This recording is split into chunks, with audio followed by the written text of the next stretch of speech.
Yes. Maharaj, we've seen that the book that you authored, Hiding in Unnatural Happiness, has been an immediate success. And in fact, it's hard even to sell because the perfect title is undeniably so attuned with the zeitgeist of the current times. People just want it. They get annoyed if you try and sell it. They just want to know how much it is, or they want to take it because they're already captured by the perfect title. So my question is, how can all of us as a community support you in writing more books? By being wonderful devotees, so I don't have to worry.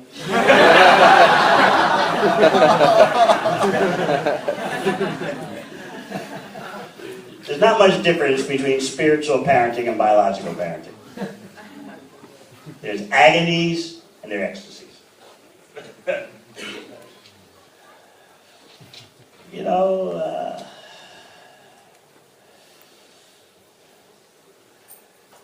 devotees sometimes they behave in proper ways, they do things they shouldn't do. Stop chanting Hare Krishna. So that puts the spiritual parent in anxiety.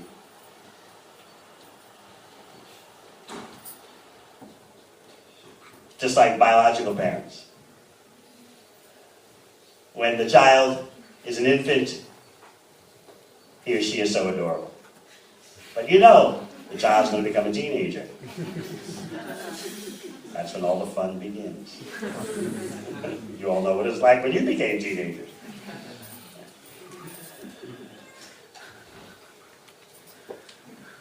So you see everyone sitting at the initiation yajna, making their vows, like infants, fresh and full of enthusiasm.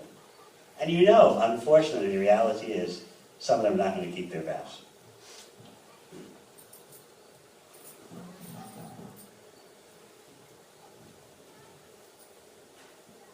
They won't chant their rounds, they fall into sinful activity.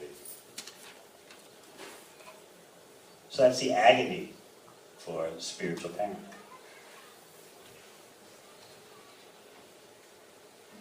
What to speak of the fact that the spiritual master gets reactions.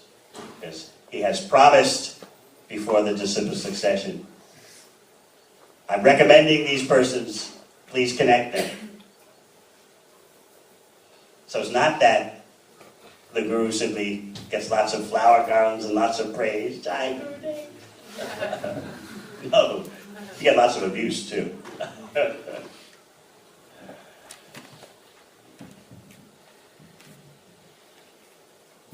So, if you want to encourage me more, I appreciate that. Then, make it so. No worries. The reality is, in a hospital, there are going to be good patients and bad patients.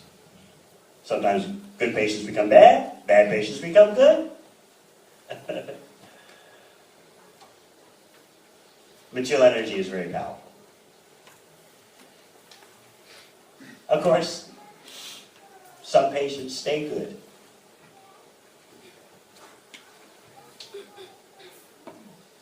That's always a source of joy.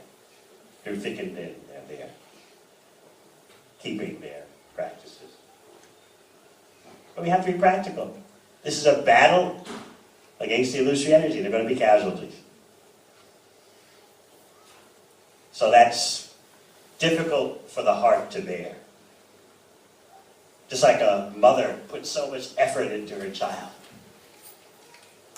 If the child turns her back on her, it's very crushing for the heart. So if you're not ready to have your heart crushed, don't take up this service of accepting disciples. Accepting disciples means having your heart crushed. Ground into powder. And still you have to march on.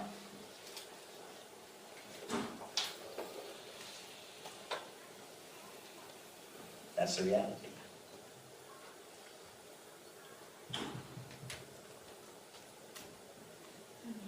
Maya is very strong, and unless we keep ourselves pure, there's every chance we can fall victim again.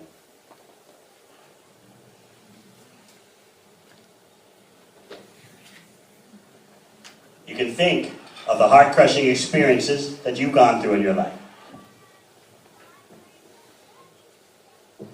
It's not that when you take up the service of accepting disciples that you're immune to heart-crushing experiences. No, it's all about agonies and ecstasies.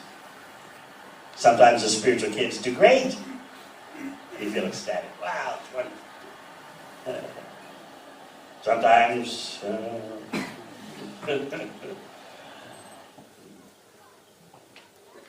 you love them all because they're parts of Krishna.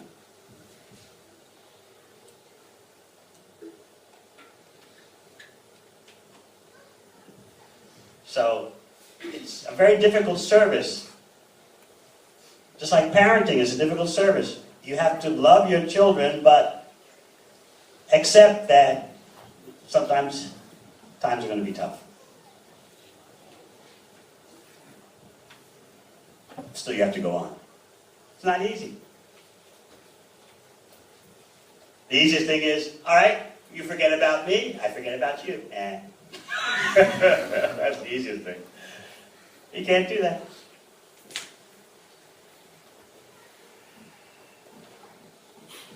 I remember one of the original first devotees, I agree with us. Such an eloquent speaker and writer. The first devotees at 2nd Avenue. And he went away for some years. And then he re-emerged after some years. He came to see Prabhupada. And they both just started sobbing. Prabhupada said, I thought I lost my Hare Krishna. I thought I lost him. Hare Krishna was paying his dandavats on the floor crying, it's me, Prabhupada, it's me.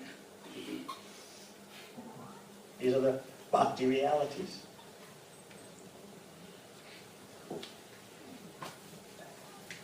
The spiritual master may not show that all the time, but that's what's going on inside. He may not show it all the time because you may take it cheaply.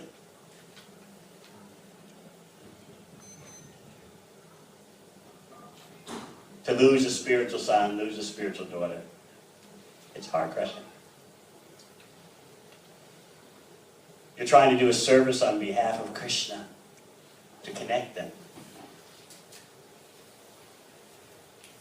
You see their great potential. You see that their potential you feel is greater than yours. But then they squander the opportunity. Very painful.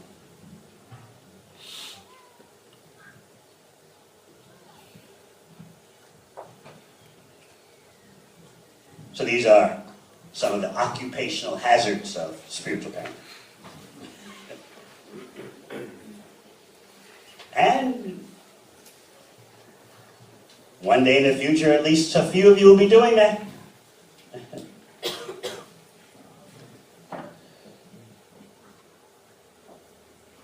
So again, if you want to encourage me to write more, then make it so I have less worries. There's so many new persons coming along. I'm happy that they're getting good guidance from their seniors. That makes life easier for me. It's all teamwork. I'm doing my part, you're doing your part. I'm so happy that Krishna is sending such wonderful persons. I'm happy that the persons who are coming have the opportunity to get actual guidance in bhakti. So I'm doing my part, and certainly those who are assisting, they're doing their part. So these are the realities of spiritual parenting. Just wanted to inform you of that. Just like biological parenting has its risks. Sometimes couples say, we don't want to have children because you just don't know how they're going to turn out. It's true. In spiritual parenting, you don't know how the kids are going to turn out. It's the age of Kali. You know, if you're not careful, either immediately or gradually they become overrun by Maya. Just like a garden. If you don't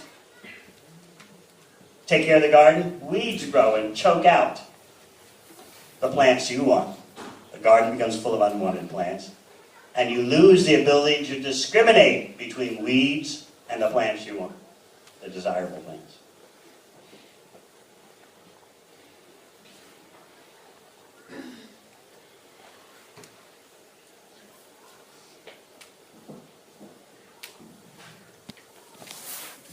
Just like parents, biological parents, they're relishing the infant stages of their children. Besides the sleepless nights, but they're relishing the infant stage. The rewards of having an entity so dependent. But they know what's coming up ahead. The teenage years, what will the child be like?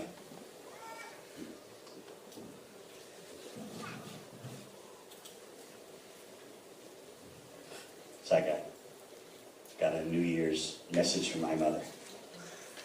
I remember when you were 2 years old, you would take your father's train set and run all the trains yourself at the age of 2.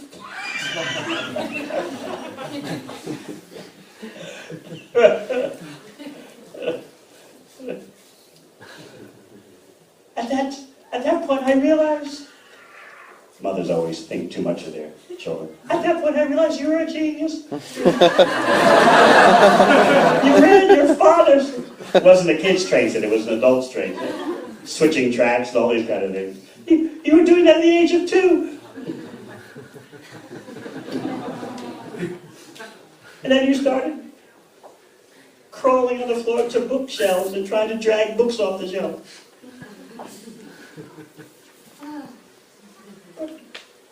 Can't you come home more than once a year?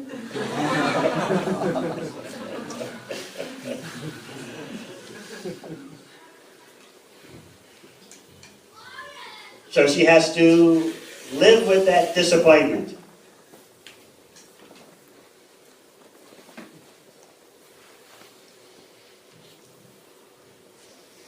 She told me, of all my children, I put the most into you. You were the oldest. But then you became so independent. I taught you how to travel when you were 8 years old. And you never stopped traveling.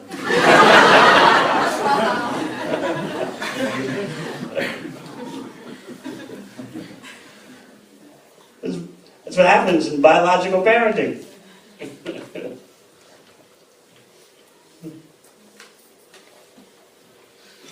I sent you to an old boys' school to get you out of the city, and then you never married.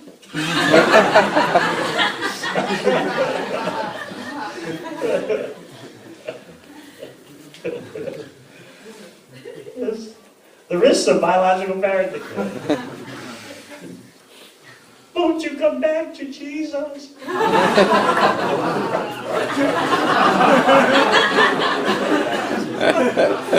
I told her, Mom, I think Jesus and I, we're okay.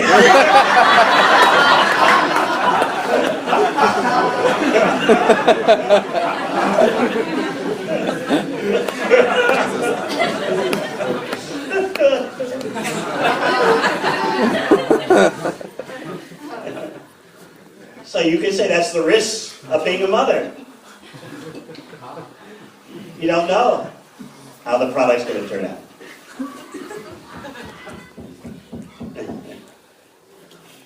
You know the story, how she told me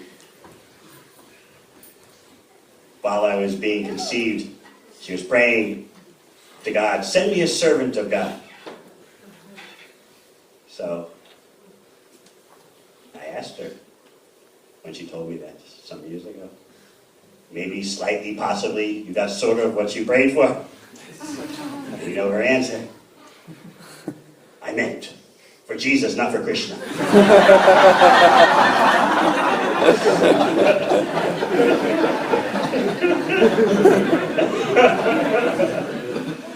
So I told her, next time be more specific.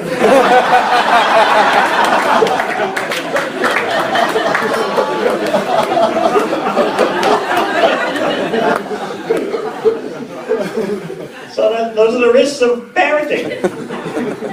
You put everything into your child. But the child's an individual with its independence. So similarly with spiritual parenting, everyone's got their independence. Disciples have their independence to use or abuse. Still, you pour your all in all into them. You try to inspire them. You try to set an example. Try to appreciate.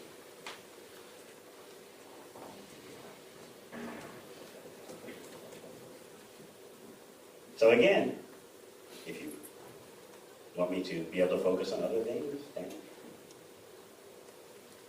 the more spiritual children that are healthy, the less I have to worry.